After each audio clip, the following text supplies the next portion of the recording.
এবারে সাইকেল চুরি করতে এসে এক যুবককে হাতে নাতে পাকড়াও করে পুলিশের হাতে তুলে দিলেন স্থানীয়রা। এই ঘটনায় চাঞ্চল্য উত্তর দিনাজপুর জেলার চাকুলিয়া বাজার এলাকায়। গোটা ঘটনা খতিয়ে দেখছে পুলিশ। নির্মীয়মান কালভার্টে নিরাপত্তাজনিত বেড়া না দেওয়ায় রাতের অন্ধকারে পড়ে মৃত্যু হলো 1 বছর 69 ব্যক্তির। ঘটনাটি ঘটেছে দক্ষিণ দিনাজপুরের কুমারগঞ্জ থানার মাধবপুর এলাকায়। এই ঘটনায় ক্ষোভে ফেটে পড়লেন গ্রামবাসীরা। মৃতদেহ উদ্ধার করতে গেলে তাদের বিক্ষোভের মুখে পড়তে হয় পুলিশকে। গ্রীষ্মের শুরুতেই রক্ত সংকট তীব্র আকার নিয়েছে দক্ষিণ দিনাজপুর জেলায়।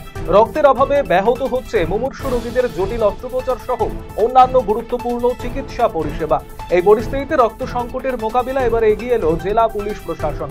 বুধবার সকালে বালুরঘাট থানায় রক্তদান শিবিরের আয়োজন করা হয়। উপস্থিত ছিলেন জেলা শাসক বিজিন কৃষ্ণা ও জেলা পুলিশ সুপার চিন্ময় মিত্তাল সহ অন্যান্য আধিকারিকেরা। জাল শংসাপত্র তৈরির প্রতারণা চক্রে জড়িত থাকার অভিযোগে 4 জনকে গ্রেপ্তার করেছে উত্তর দিনাজপুর জেলার চোপড়া থানার পুলিশ। এই ঘটনায় এবারে শাসক দলের দিকে অভিযোগের আঙুল তুলল বিজেপি নেতৃত্ব।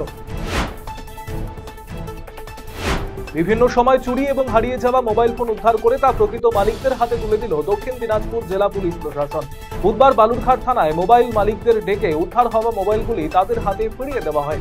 মোবাইলগুলি তুলে দেন জেলা শাসক বিজিন কৃষ্ণা ও জেলা পুলিশ সুপার চিন্ময় মিত্তাল।